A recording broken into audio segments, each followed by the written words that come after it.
순서 마켓세븐으로 시작하겠습니다. 오늘 이 시간에 함께할 분은요. IBK투자증권 강남센터 함정남 차장 나오셨습니다. 차장님 안녕하세요. 네, 안녕하세요. 네, 오늘 이제 또 차장님과는 어떤 얘기를 나누게 될지 마켓세븐의 주제부터 확인을 해보겠습니다.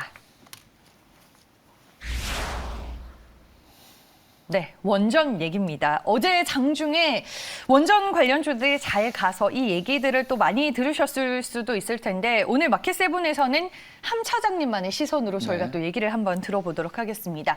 이미 이제 한국은 탈원전 정책에서 조금 비껴나는 듯한 모습들이 확인이 되고 있고 미국도 이제 향후 친환경 에너지 인프라 사업에 원전을 포함하고 있는 걸로 알고 있거든요. 네, 제가 어제 좀 조사를 해보니까 완전한 탄소 중립으로 나아가는 데 있어서 중간 디딤돌 역할을 하는 게 바로 이 원전이다. 맞습니다. 이런 표현이 있던데 탄소 중립 시대에서는 오히려 원전이 주목을 받는 건가요?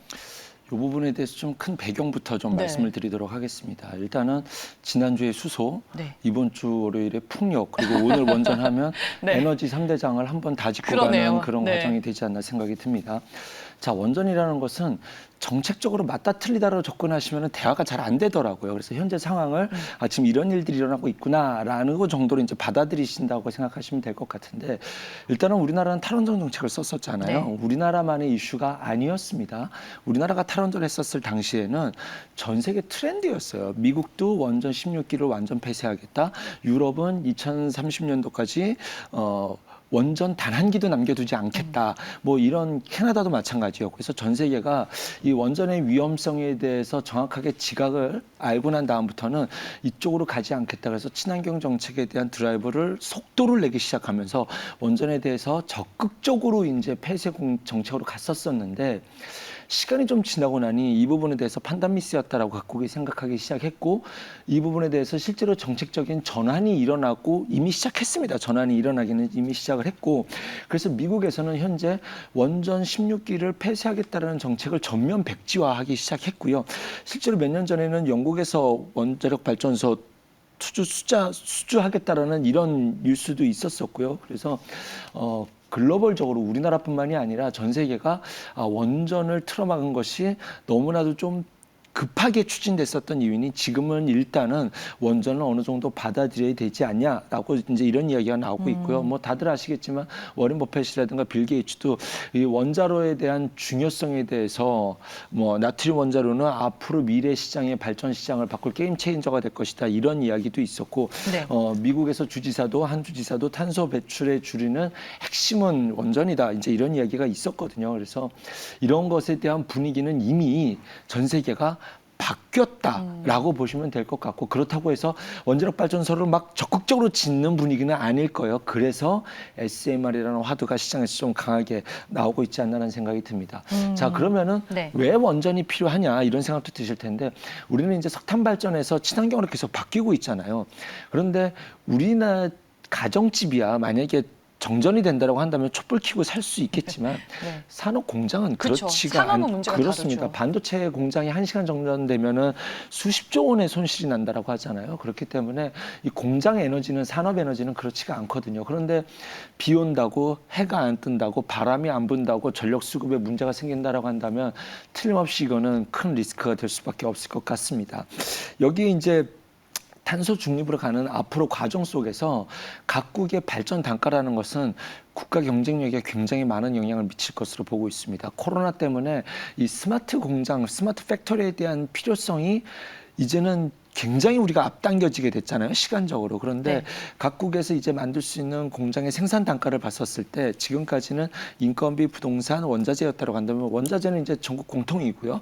부동산은 이제는 어쩔 수 없다고 한다면 인건비 때문에 우리는 이제 각국들이 더 싼 인건비 지역들로 들어갔었잖아요. 그런데 이것이 이제는 녹록치 않은 상황까지 왔고 스마트 팩토리를 가게 된다고 한다면 이제 인건비 제로의 영역으로 가기 위해서 우리가 노력하는 거지 않습니까? 그러면 각국이 만들어낼 수 있는 국가 수출 경쟁력의 많은 부분이 앞으로 이 발전 단가라는 것이 많은 영향력을 차지하게 될 것이에요. 네. 그런데 그렇게 됐었을 때 이 원자력의 발전이라는 것은 굉장한 메리트를 그 안에 갖고 있거든요. 그래서 터지지만 않는다면 가장 친환경적이고 가장 효율적인 에너지가 원전인데 이것을 지금은 절대로 포기할 수 없는 부분이라는 것을 전 세계가 봤기 때문에 이제는 다시 원전 친화적인 이런 국가 선회가 나올 수밖에 없다. 우리나라도 이 방향을 틀어가고 있는 과정 속에 있다라고 보시면 될 것 같습니다. 네, 각국이 왜 다시 원자력이 필요하다고 느끼는지 그 배경에 대해서까지 설명을 해주셨는데 연간 미국의 전력원 비중 변화에 대해서 한번 살펴보겠습니다. 그래프를 하나 준비를 했는데요. 앞서서 뭐 차장님도 설명을 해주셨어요. 뭐 석탄 사용 비중은 갈수록 이제 줄어들 수밖에 네. 없는 추세인 것 같고 이제 노란색이 원자력이고요. 그렇습니다. 초록색이 재생에너지입니다.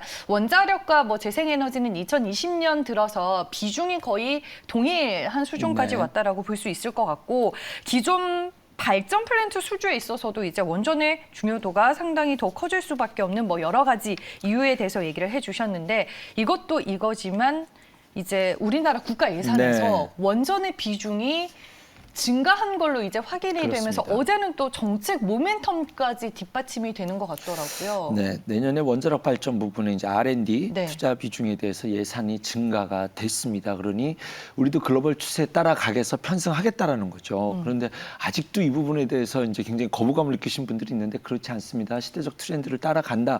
지금 우리나라뿐만 아니라 전 세계가 이런 방향을 가고 있는데 사실 근데 이 4.8% 증가라는 것이 이렇게 큰 금액은 아닙니다. 금액적으로 봤었을 때 원전에 대한 적극적인 발전소 투자를 하겠다라는 뜻은 아니니 여기에 대해서 R&D 비중이 늘어가고 있고 글로벌 트렌드에 맞춰서 우리도 거기에 따라가겠다라고 보시면 될 것 같고요. 네. 요것을 제외해서 저는 별개 다른 이슈가 우리나라 하나 있다라고 한다면 산업통상자원부가 이제 과기부와 같이 다음 달에 SMR 그다음에 원전 해체 기술을 통한 예비 타당성 심사 신청을 하겠다라고 했거든요. 네. 그럼 이게 앞으로 원전과 관련된 SMR과 관련된 이슈가 앞으로 계속적으로 나올 수 있는 기대감을 가진 이슈가 저는 이 부분이라고 생각이 들어요. 그러면 전 예비 타당성 심사는 신청을 다음 달에 하게 되면 그 다음에는 예비 타당성이 통과가 될 수 있는 기대감이 남아 있을 것이고 저는 통과가 될 가능성이 매우 높다라고 보고 있거든요. 네. 한국과 미국이 손잡은 사업이기 때문에 그러면 이제 예비 타당성 조사가 통과가 된다고 한다면 그 금액이 이제 SMR과 관련된 게 6천억, 그다음에 원전 해체 기술과 관련된 게 각각 6천억 규모라고 하니 충분히 앞으로 원전 이슈가 계속 시장에서 자극을 시킬 수 있을 만한 그런 상황이다라고 보고 있고요. 글로벌적으로는 미국에서 이제 1조 달러짜리 인프라 법안이 9월 말에 이제 하원에서 통과가 될 걸로 대부분 다 예상을 하고 있고 저도 그리라 생각이 됩니다. 그럼 그 안에도 많은 부분은 아니지만 60달러 규모의 원전과 관련된 부분이 포함되고 있고 조금 긴 그림으로 본다라고 한다면 유럽에서 텍소노미라고 해가지고 친환경과 관련된 5가지 집중 전략 이제 사업부가 있는데 여기에 원전을 넣어야 된다라는 이야기가 지금 강하게 얘기하고 있어서 근데 이거는 논의를 거치는 과정이 좀 오래 걸릴 거긴 해요. 그래서 먼 얘기긴 하지만 어쨌든 전 세계가 지금 원전을 바라보고 있다라고 좀 보시면 될 것 같고 원전과 관련된 우리나라 이슈는 다음 달에 있을 이제 예비 타당성 심사 신청이 있다라는 점을 보시면 될 것 네. 같습니다. 뭐 SMR 얘기를 해주셨는데 네. 지금 원전에서 중요한 포인트가 바로 이 소형 모듈 원전인 것 그렇습니다. 같기는 한데 그럼 이제 우리나라의 원자력 발전은 이제 어떤 방향으로 흘러간다라고 보시는 거예요? 어제 네. 주가의 움직임을 줬던 것은 두산중공업 이슈가 있었지만 또 하나 이슈가 있었던 게 어제 경상북도에서 K 원자력 추진 전략이라는 것이 있었고 여기에서 이제 SMR과 원자력 수소 생산 자문 회의를 개최를 했었습니다. 이 안의 내용은 한국원자력연구원에서 이제 현대 엔지니어링의 SMR 개발 그다음에 원자력 수소 생산 모델 수출 전략 발표가 있었거든요. 그래서 현대 엔지니어링도 이 사업부에 뛰어들어서 적극적으로 좀 추진을 하겠다라고 보시면 될 것 같고요. 어저께 밤에 또 이런 뉴스가 있었습니다. 한미 파이로 프로세싱 연구 결과 보고서가 양국 공식 승인했다. 저 그 기사 봤어요. 네. 근데 이것이 뭐 대단한 것은 아닌데 이 보고서를 승인을 했다라는 게 이 파이로 프로세싱이라는 게 뭐냐면 사용하고 난 뒤에 남은 핵 폐기물. 그렇죠. 핵 폐기물을 재사용할 수 있는 연구를 우리나라가 굉장히 오랫동안 했었는데 이게 멈췄었거든요.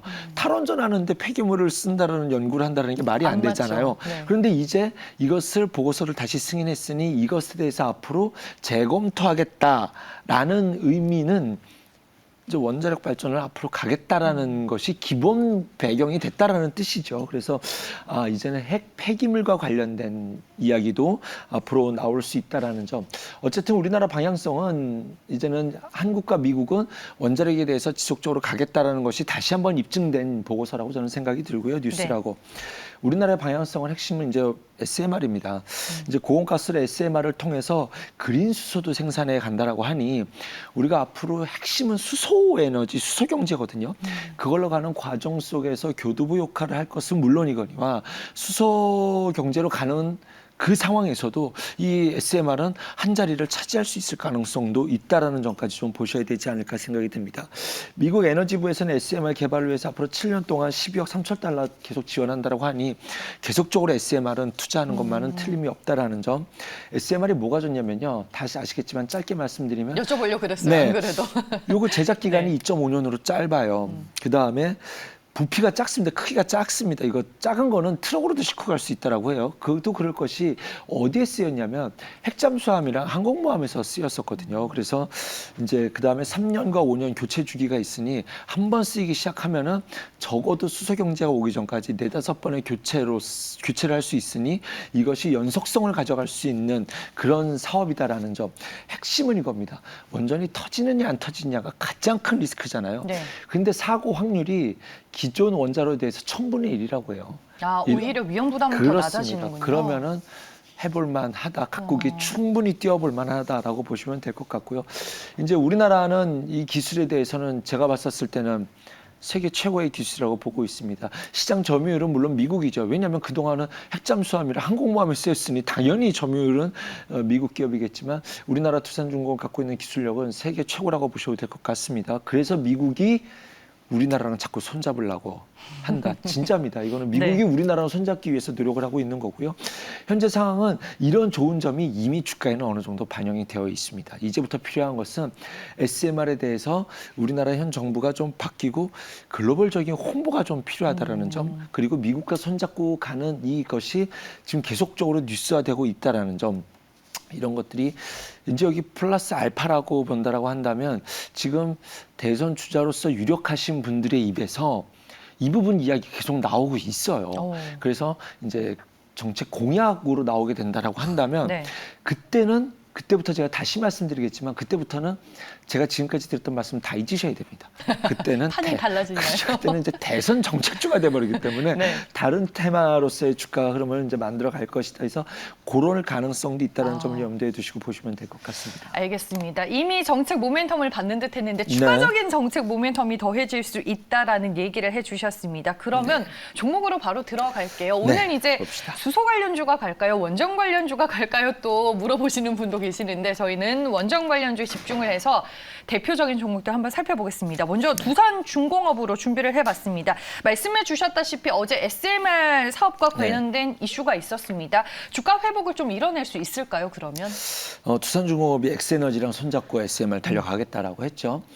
제가 제 방송을 계속 보신 분들은 아시겠지만 적극적으로 말씀드리지 않았지만 한 2주 전부터 원전 관련주들은 많이 빠져 보인다는 얘기를 계속 이렇게 살짝씩 던져드렸었거든요. 네.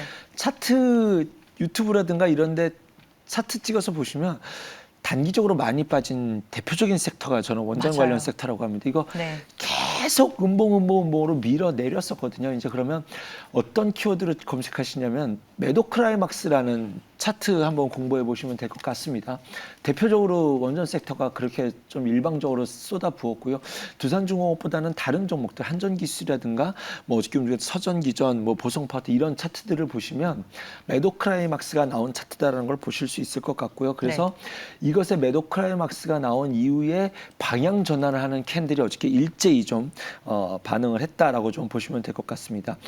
두산중공업 기술은 세계 최고의 기술력이다라는 점 다시 한번 말씀드릴 수 있을 것 같고요. 두산중공업은 지난 7월에 SMR 세계 최고 선도 기업이 뉴스케일 파워라고 하는 미국 기업이거든요. 여기가 지분 투자 협약을 맺었어요. 그럼 서로가 지분 투자한다고 한다면 이제 안 봐도 이제 어떤 그림으로 갈지 아마 손잡고 무언가를 만들 수 있지 않을까라는 상상을 충분히 할 수 있으리라 생각이 듭니다. 두산중공업은 두 가지 키워드를 갖고 있죠. 네. 원자력 발전과 풍력이라는 그 터빈 관련된 풍력과 관련된 키워드도 갖고 있거든요. 그래서 앞으로 나아가야 될 친환경이라고 해서 이 키워드를 양쪽을 다 갖고 있기 때문에 두산중공업은 앞으로 좀 꼭 집어서 볼 수 있을 만한 종목이 되지 않을까라고 생각이 듭니다. 대표되는 종목으로서 네. 봐야 된다. 지난 5월, 6월에 매수해서 좀 콱 물려 계신 분들이 많은 걸로 알고 있는데 조금 기다림의 저라면 추가 시간이 더 매수합니다. 필요하게. 저 같으면 네. 지금 오. 추가 매수할 것 같습니다. 알겠습니다. 두산중공업이었고 저희가 서정기전도 관련주로 뽑았는데 지금 시간이 없어가지고 마지막 질문으로 그냥 네. 넘어갈게요, 차장님. 시장에서 볼만한 원전 관련주들 좀 얘기를 해주시고 그 안에서 탑픽 하나 골라주고 가시죠. 네. 지금 두산중공업 외에는 전부 다 100% 테마성으로 움직이고 있는 상황입니다. 그러면은 지난번에도 그랬고 이금도 그랬고 테마 대장은 한전산업입니다. 그리고 이전에는 이걸 쫓아갔던 게 일진파워, 그 다음에 보성파워텍, 우리 기술이 바로 후발주 쫓아갔었는데, 뭐 우진도 있고. 네, 그렇죠. 그렇습니다. 지금은 대표 주자가 2등 주자가 대장은 한전산업, 2등 주자는 서전기전입니다. 그 다음에 이제 후발주자로 쫓아갈 수 있는 것이 이제 일진파워, 그 다음에 스마트 그리드도 여기에 같은 섹터로 묶이거든요. 그래서 뭐 보성파워텍, 우리기술, 광명전기, BHI, 우진도 여기 다 여기에 포함이 될 텐데 일단 대장은 한전산업, 서전기전이라는 점. 근데 지난번 시장을 보니 이 대장이 이렇게 계속 바뀌더라고요. 제가 계속 매매했었거든요. 그래서 틀림없이 이거였는데 그 다음날 대장은 이걸로 바뀌더라고요. 그래서 네. 이 모든 종목들을 다 트레이딩을 했었던 기억이 납니다. 그래서 지금도 아이고 이 종목이 대장이라서 내 종목이 섭섭하네라고 해서 대장을 쫓아가는 게 좀 부담이 되신다고 한다면 한 서너 종목을 깔아놓으시면 오히려 좀 대응이 쉽지 않을까. 그래서 대장도 일부, 그다음에 2등도 일부, 그다음에 3, 4등 종목들도 시각적으로 심리적으로 좀 편할 수 있거든요. 좀 상대적으로 덜 올라 보이기 때문에 네. 좀 이렇게 이 섹터 안에서의 분산 투자도 충분히 대응이 가능한 시점이지 않나 생각해 봅니다. 알겠습니다. 섹터 내에서도 결국에는 종목 순환매가 나타났었기 네. 때문에 이제 몇 개의 종목들 쭉 얘기를 해주셨습니다. 마켓세븐 오늘은 IBK 투자증권 강남센터 함정남 차장과 함께했습니다. 고맙습니다. 고맙습니다.